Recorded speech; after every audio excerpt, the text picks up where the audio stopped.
Kay kanang butang mo agi na. No, maagi na siya. But what's really important is that they see value in you. They see you as someone that they can look up to, and they see you as a mentor, and they see you as someone that can really help them grow better and be better at what you do. So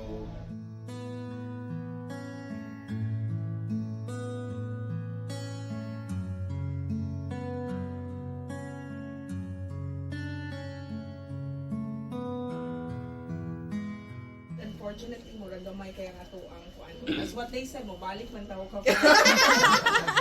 Next month. hopefully. Jules.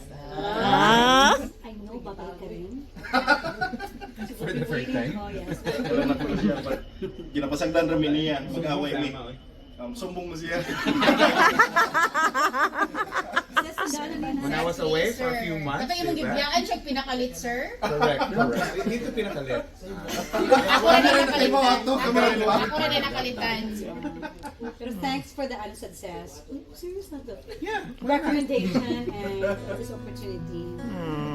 Good luck to your new endeavors. And then, of course, B2B is not B2B without you. Thank you, Jules. Thank you. Ano to? I'm so happy and I'm so glad and I'm grateful. And that says,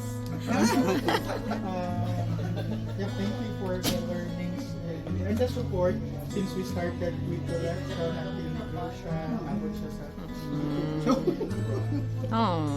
good luck to Murag pabadlong naman sa yung bikis, uy.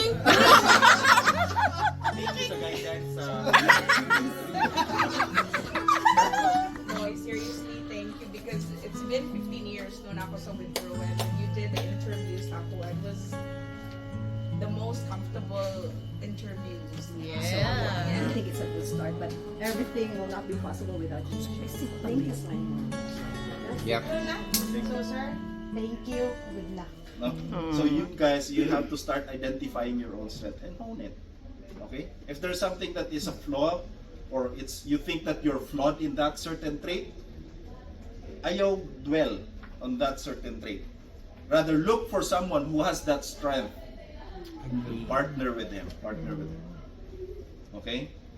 Because mas dali mo grow if you continuously hone on your strengths. Thank you very much for everyone.